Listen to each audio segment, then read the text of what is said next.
está dizendo pra você: eu conheço todo o teu sofrer e o teu dilema. E se vai tudo bem,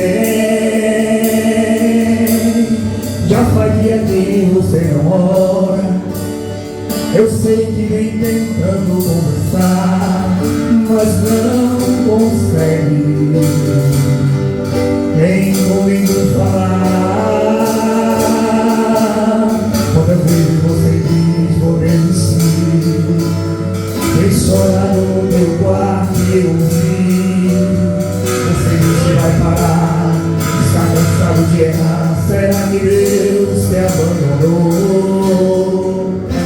Te ajude de sustento, pois sou eu teu alimento e nada vai faltar. Pois sou eu que te dá força, recebe agora alegria para caminhar.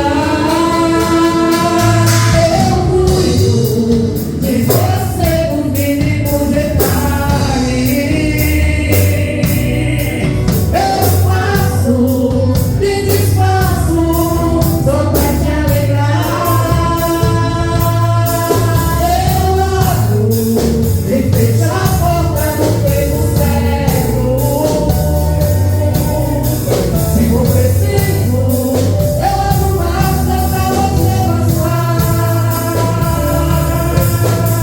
Eu cuido de você nos mínimos detalhes. Eu faço, me desfaço, só pra te alegrar. Eu abro e fecho a porta no tempo certo. Se for preciso, eu abro mais pra você passar.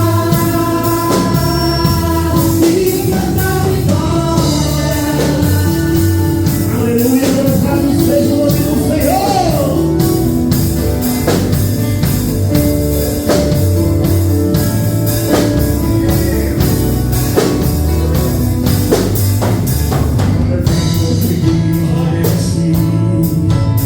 Tem chorado no teu quarto e eu vi. Você disse que vai parar, está cansado de errar. Será que Deus te abandonou? Me ajude de sustento, pois sou eu teu alimento e nada vai faltar. Pois sou eu que te dá força, recebe a alegria para caminhar. Eu cuido de você nos mínimos detalhes. Eu faço e desfaço só pra te alegrar. Eu abro e fecho a porta no tempo certo. Se for preciso, eu abro mais só pra você passar. A igreja canta, eu cuido de você nos detalhes. Creia nesta noite, eu faço e desfaço só pra te alegrar. Eu abro e fecho a porta no tempo certo. Se for preciso, eu abro mais só pra você passar. E cantar vitória.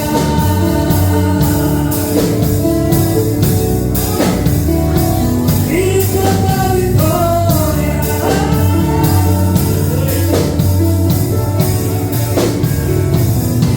cantar vitória. Alegria, irmãos, poder voltar e anunciar a palavra de Deus e, mais uma vez, utilizar o púlpito para ministrar a palavra. E nós louvamos a Deus pela oportunidade que nos é dada e agradecer aos irmãos pelas orações durante todo esse tempo. Deus é bom, o Senhor é bom e continua nos ajudando. Irmãos, eu gostaria que você abrisse sua Bíblia nesta noite, no Evangelho, vamos lá para ouvirmos a palavra do Senhor. Evangelho de João, capítulo 12, para a glória do nome de Jesus. Aleluia. Evangelho de João, capítulo 12, verso 26. Quando todos encontrarem, digam graças a Deus.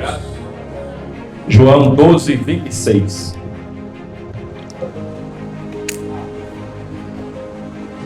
Amém, irmãos?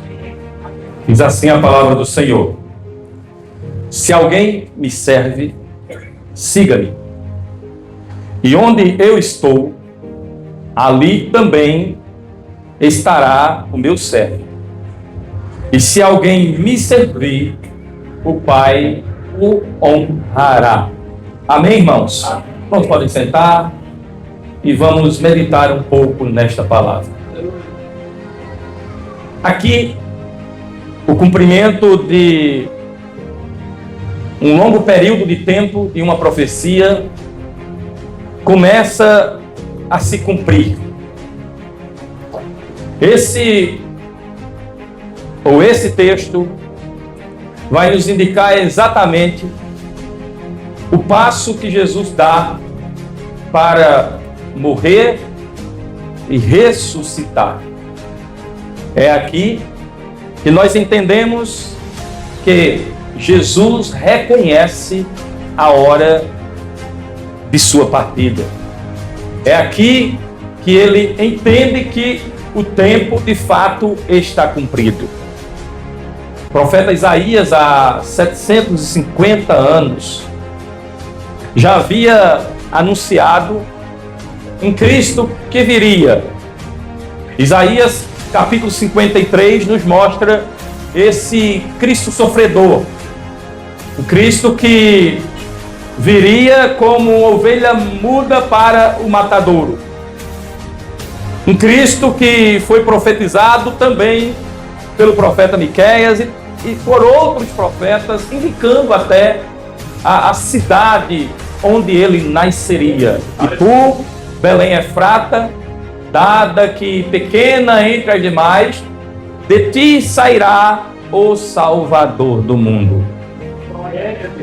O tempo que agora chega também é o tempo dos gentios. A Bíblia diz que ele veio para aqueles que eram seus, mas os seus não o receberam. Mas a todos quantos o receberam, ele lhes deu o poder de serem feitos filhos de Deus. Aqui no texto, Jesus tinha entrado na cidade de Jerusalém.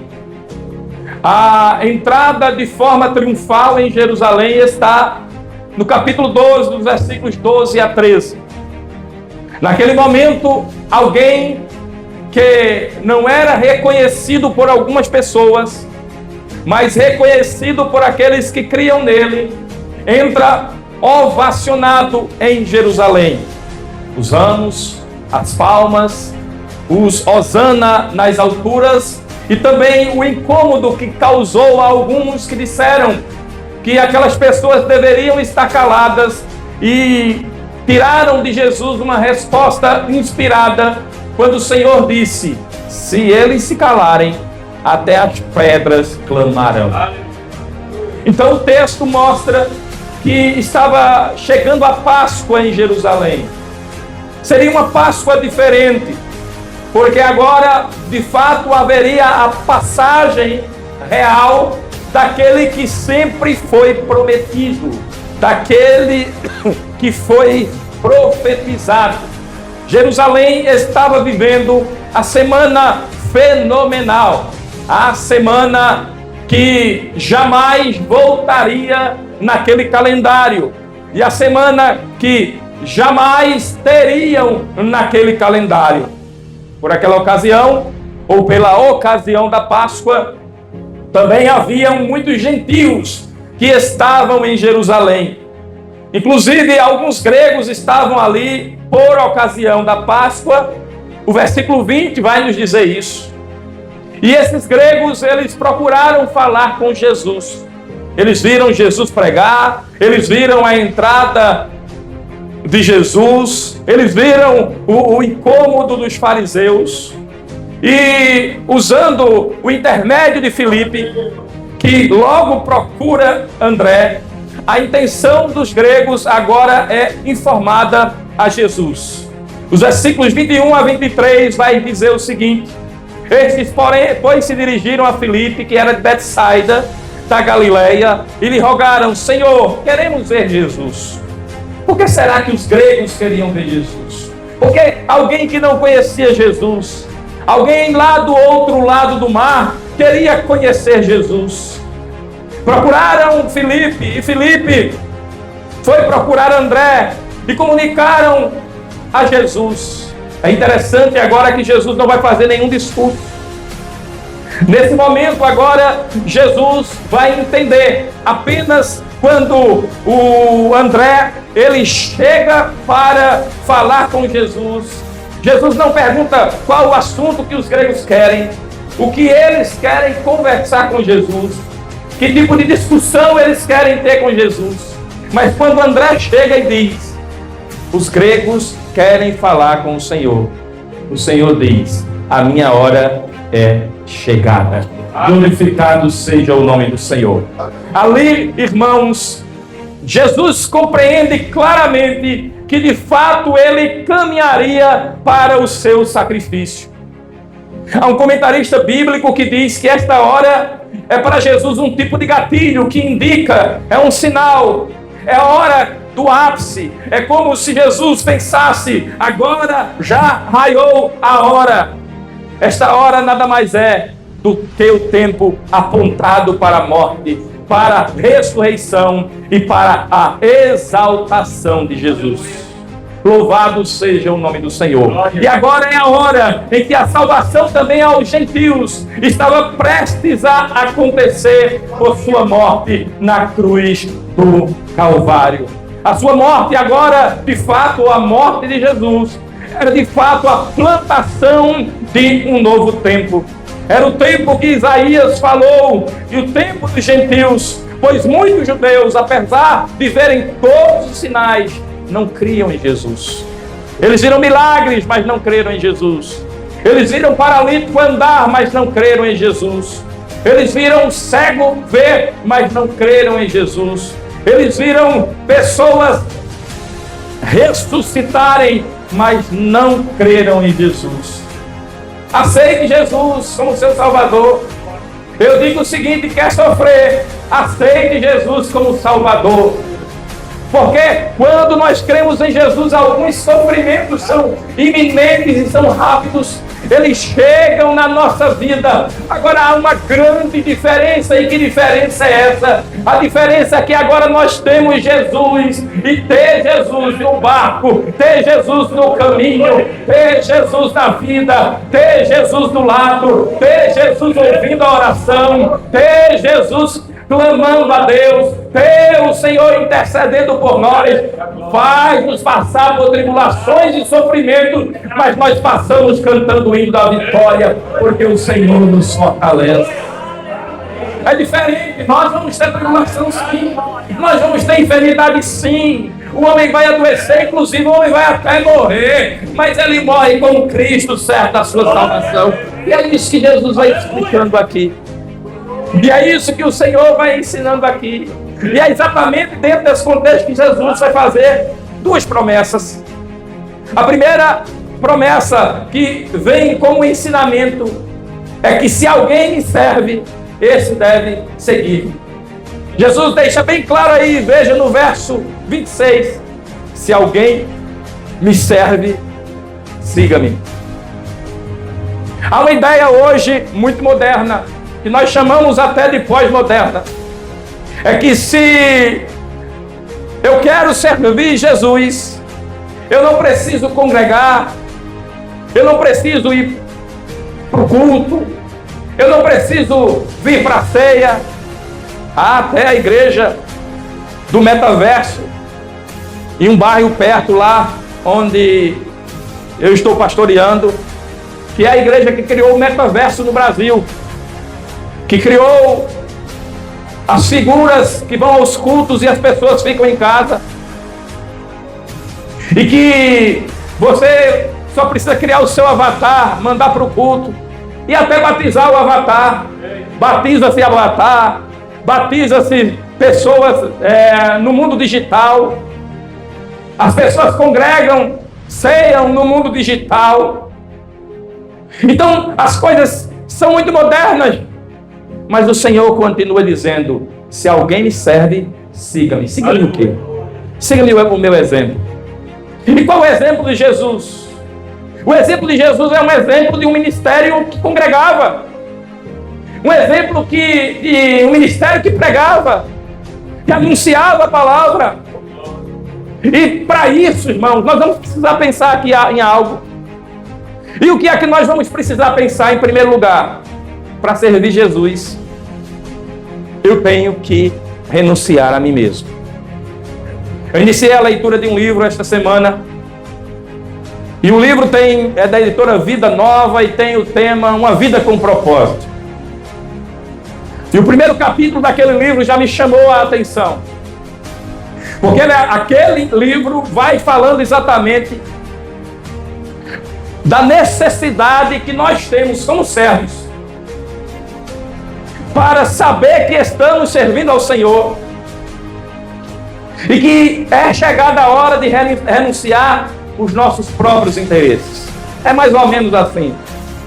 Você lutou a vida toda, você estudou a vida toda, e você está com o emprego que você queria, com a esposa que você queria, com os filhos que você queria, com a família que você queria, no lugar que você queria, com a condição financeira que você queria, e tudo da forma que você queria.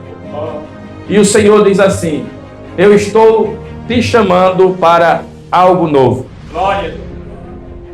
É agora você olhar para tudo isso e dizer assim: eu preciso ir, porque não vive mais eu, mas Cristo vive em mim. Jesus está falando aqui: se alguém me serve, siga-me. Jesus estava falando para gregos, para pessoas lá do outro lado do mar. Mas Jesus estava falando para pessoas próximas. E aí, meu irmão, se Jesus chegar para o senhor, para a senhora, e dizer hoje assim: eu quero que você me sirva, eu quero que você deixe tudo e siga-me. É chegada a hora de renunciar os nossos próprios interesses. É hora de fato de cada um tomar a sua cruz. O Evangelho de Marcos capítulo 8, verso 34 diz: se alguém quer vir após mim, a si mesmo se negue, tome a sua cruz e siga-me. Tome a sua cruz e siga-me. E às vezes seguir ao Senhor é algo muito difícil. Agora há pouco, pastor amigo meu foi chamado para o ministério, deixou uma igreja de uma cidade próxima aqui da Paraíba e foi para a África. E ao chegar na África, após algum tempo, ele foi à capital de Guiné-Bissau, a própria Bissau. E ele foi fazer algumas compras para a Casa da Viva Esperança, uma casa criada pela nossa denominação para receber crianças ali naquele país. E quando ele chegou lá na capital, o país foi tomado por um golpe militar. Naquele mesmo momento, naquele dia, ele ia passando na praça da Presidência da República no momento em que o país estava sendo tomado. E agora, para voltar para casa? Primeira coisa que fizeram: bloquearam todos os aeroportos. Ninguém sai e ninguém entra mais do país. Em outras palavras, ele estava dizendo: aquele missionário não pode mais voltar para o Brasil. Ele não pode mais estar neste lugar enquanto aqui as coisas não se resolverem. Mas ele também não pode cultuar, porque a segunda ordem foi que todos os cultos religiosos fossem bloqueados em todo o país.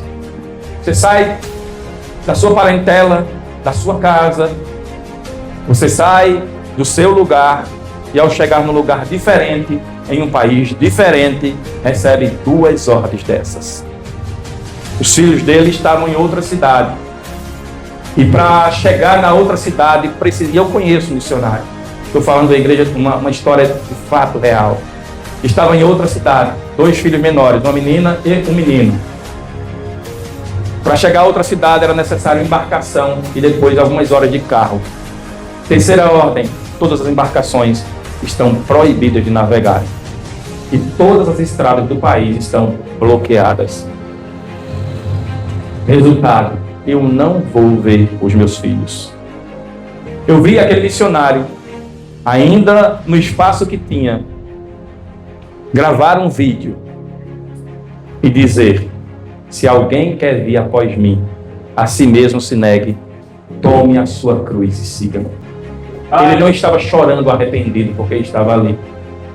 Ele tinha assinado aqui na denominação, todo missionário, todos os missionários que vão para o campo assinam um documento que dizem que se esses missionários falecerem em outro país, ou por perseguição, ou por qualquer que seja o motivo, ele autoriza que os familiares, ou a igreja, ou a família, resgatem o seu próprio corpo naquele país. Será que nós estamos preparados para isso, irmãos? Jesus disse: se alguém me serve, siga-me. Jesus não está falando de vir para a igreja arrumado, colocar o melhor perfume, sair depois do nosso carro e irmos para a pizzaria e irmos até 11 horas da noite. Ele está falando de renúncia, disciplina, mas ele quer que você siga a sua palavra. Porque é hora de fato de sabermos a quem servirmos. Dia desse eu recebi uma ligação de um irmão que me perguntou, alguém também da denominação: pastor, se o senhor for chamado para ir para outro país, o senhor aceitaria o convite? A minha resposta para ele foi: meu irmão, agora, para mim, qualquer distância é só quilômetro. Porque Deus me fez aprender na própria pele o que é estar perto ou o que é estar longe. O Senhor preparou o meu coração para estar perto e para estar longe. Estar longe não é fácil, mas estar longe é prazeroso. Estar longe não é fácil, mas estar longe é servir ao Senhor. Vai chegar uma hora em que todos os crentes, eles serão chamados à prova. Jesus disse: quem quiser, pois, salvar a sua vida, vai o quê? Perder. Quem perder a sua vida por causa de mim e do evangelho, salvará. Que proveita o homem ganhar o mundo inteiro e perder a sua alma. Saiba que a aprovação é dada apenas àqueles que o servirem. Pois para o servo seguir ao mestre é necessário participar dos sofrimentos dele, que será refletido em perseguição e até mesmo em morte. Em segundo lugar, depois da promessa com ensinamento, se alguém me serve, siga-me, o Senhor nos traz uma segunda frase, também uma promessa e também um ensinamento. E qual é esta promessa e qual é esse ensinamento? O ensinamento: se alguém, vamos lá, sequência. Eu vou para a última para depois ir para a primeira aqui, viu, irmãos? Eu vou para o final do versículo para depois para o meio do versículo. Se alguém me servir, meu Pai o honrará. Repita comigo: se alguém me servir, meu Pai o honrará. Irmãos, eu falei que servir a Cristo nessa vida traz muitas dores, mas também traz muitas honras. A palavra honra aqui, que o texto nos fala, vem do grego timaó e traz o significado de ser estimado. Você gosta de ser estimado pela sua mãe, pelo seu pai, pelo seu irmão, pelo seu amigo, pelo seu pastor, pelas pessoas que ele conhece na cidade? Quem não gosta de ser estimado? O que é ser estimado? É gozar de alta consideração de alguém. Quem não gosta de ser considerado por alguém? É ser respeitado por alguém. A Bíblia está dizendo aqui que aqueles, aleluia, que servirem ao Senhor serão considerados, serão respeitados, serão, irmãos, estimados pelo Senhor. Vai gozar da alta consideração de Deus. Ou seja, os servos do Senhor são estimados por Ele. Você já imaginou como nós somos estimados por Deus? Nós somos estimados por Deus do acordar ao deitar. Até o final da nossa vida terrena, nós somos estimados por Deus. Se o pastor desse aqui a oportunidade a todos os irmãos que aqui estão e dissesse: conte os livramentos. Quantos livramentos o Senhor nos deu? Isso é ser estimado pelo Senhor, irmãos. É ser considerado por Deus. O sofrimento nos bate à porta. A luta nos bate à porta. Mas nós lembramos: se eu servir ao Senhor, o Pai me honrará. E quantas vezes nós somos embalados nos braços de Deus, como uma mãe que coloca o seu filho ali, embalado em um lençol, para que ele não fique com frio, e o balança no braço para que ele não chore. Quantas vezes Deus faz a mesma coisa conosco? Isso é Deus nos honrando, irmão, porque nós não somos dignos de nada, mas o Senhor nos honra com o seu tratamento, com a sua forma de nos abençoar, de nos manter. O Senhor só não nos cria, Ele nos cria e nos mantém. Ele não apenas nos coloca no mundo, mas Ele nos coloca no mundo e nos dá comida. Você está pensando que você está forte, que você está com dinheiro no bolso, você está pensando que você está bonito, ou que você tem um carro, ou que você tem uma casa, ou que você tem uma vida próspera pelo seu próprio poder. Deixe Deus tirar um pouquinho o olho de você, e você vai ver que o seu poder não lhe leva a lugar nenhum. Se não for o Senhor embalando eu e você nos seus braços, ou seja, isso é o Pai nos honrando. Quantas dificuldades foram supridas na nossa vida. Quantas enfermidades foram curadas na nossa vida. Quanta palavra recebida. Quanto amor recebido. Às vezes a gente vem para a igreja triste. A gente vem para a igreja de cabeça baixa. A gente está ali chorando por dentro e só o Senhor conhece o nosso coração. A gente vem às vezes com o coração entristecido. A luz já não é a luz do Salmo 105, do Salmo 119, versículo 105, que é lâmpada para os nossos pés e luz para o nosso caminho. A palavra parece que não quer mais entrar no nosso coração. A tristeza está querendo chegar na nossa vida. É naquela noite que o Senhor, pela sua misericórdia, nos levanta, porque Ele nos faz ouvir o seu próprio Senhor nos dizendo que Ele nos ama e que cuida de nós nos mínimos detalhes. Isso é ser honrado por Deus, e quem lhe serve, o Pai o honrará, disse Jesus. É exatamente isso, irmãos, que Deus faz em Cristo. É exatamente isso que Deus faz em cada uma dessas atitudes. Deus nos honra, nos estima quando somos de fato os seus servos. De modo que nossas tribulações pela causa de Cristo não é nada quando conhecemos o seu amor. O nosso convite nesta noite é para que eu, você, para que nós conheçamos o amor do Senhor. O amor do Senhor nos faz transpor barreiras. O amor do Senhor nos faz sentar do lado daquele que é diferente de mim.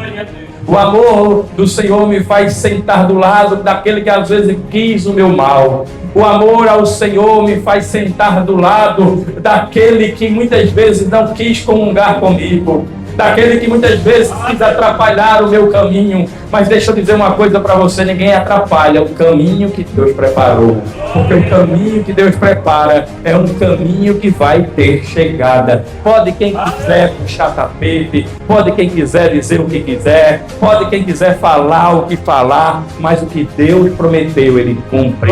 Essa é a sua palavra. Para concluirmos, irmãos,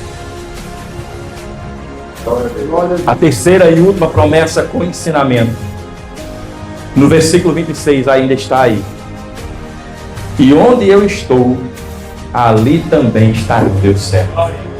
Veja que coisa boa. Primeiro Jesus nos ensinou, se alguém me serve, siga-me. Depois Jesus nos ensinou, se alguém me servir, o Pai o honrará. E em terceiro lugar, Jesus ensinou, e onde eu estou, ali estará também o meu servo. Glória a Deus. Essa é a melhor das promessas. Sabe por quê? Porque as outras são temporais. As outras duram 70, 80, alguns, por sua robustez, vai um pouco mais. Mas essa daqui dura a eternidade. Essa daqui ninguém cansa. Essa daqui é diferente. Irmão, Deus disse, onde eu estou, o próprio Senhor disse, onde eu estou, ali estará meu servo. Ser honrado e estimado por Deus não é algo só para essa vida terrena, não, irmão. Não é só o cuidado de Deus para aquilo que é temporal, não. Mas é uma promessa que é atemporal, que vai além do tempo. É uma promessa que se estende para a eternidade.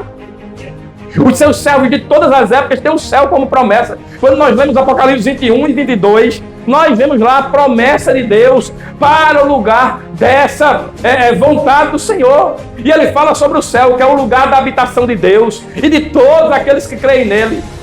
O Senhor está falando aqui nessa promessa. E quando ele diz assim, onde eu estou, ali estará também meu servo.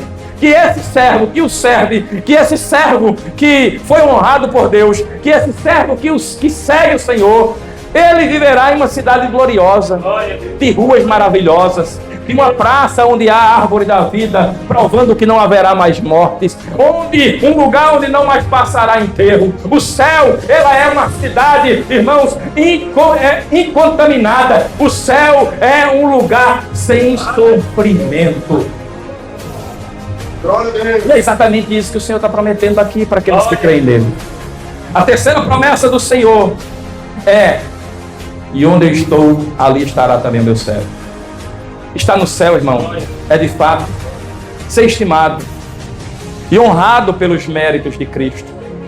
E para falar dessa honra, eu vou citar um senhor que pregou aqui há alguns séculos, o Charles Spurgeon. Ele diz algo muito maravilhoso sobre o céu.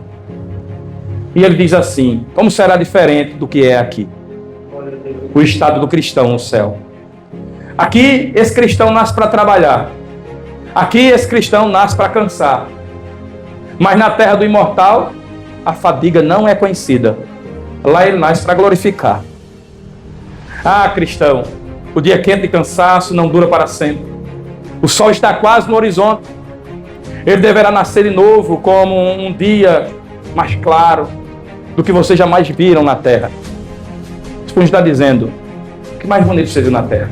Qual o lugar mais bonito que você viu na terra? Nos últimos tempos, nos últimos 3 anos, Deus tem me mostrado muitos lugares bonitos. Muitos lugares históricos bonitos. Lugares que jamais eu pensaria ver. Nenhum deles se compara à glória do Senhor. Nenhum deles se compara à glória de Deus. Nenhum deles.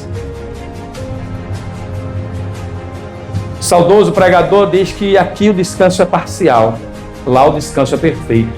Aqui o cristão se perturba, sente que ainda não alcançou o objetivo. Lá ele já descansa, alcança o topo da montanha. Eles já chegaram onde Deus prometeu. Eles não poderão ir mais alto, porque eles já estão no alto. Ele diz assim: ah, trabalhador desgastado, pense apenas enquanto terá descanso eterno, um descanso que repousa.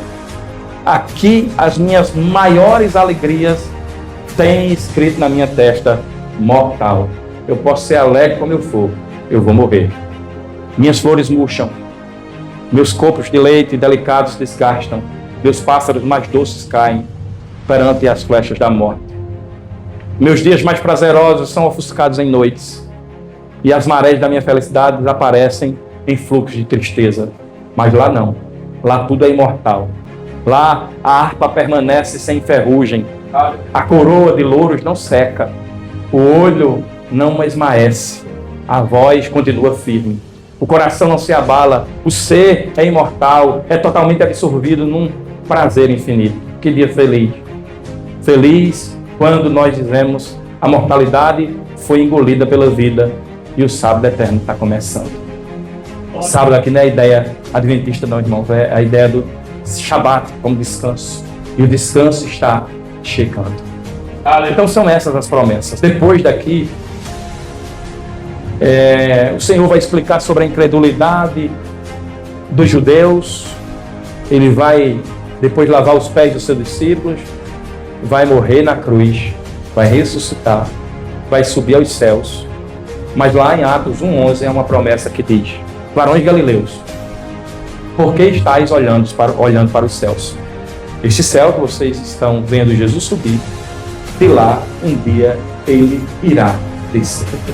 Louvado seja o nome do Senhor. Então, se alguém me serve, siga-me. E onde eu estou, ali também estará o meu servo. E se alguém me servir, o Pai o honrará. Irmãos, vamos orar. Curva sua cabeça. E vamos agradecer a Deus por essas promessas. Senhor, queremos te louvar.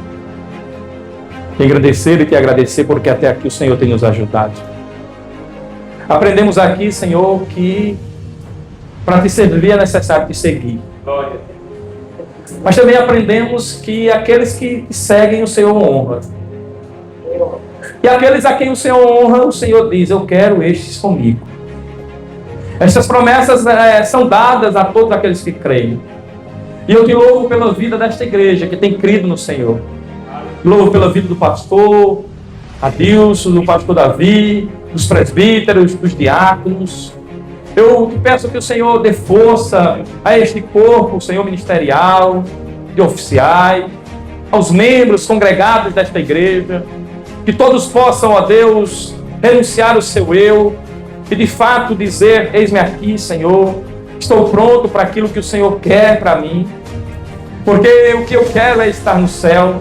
O que eu quero é depositar a minha coroa dos galardões aos teus pés, porque eu sei que no céu eu não preciso desta coroa, porque toda honra, toda glória e todo louvor é do Senhor. Exaltado seja o teu nome, não só hoje, mas para todo sempre.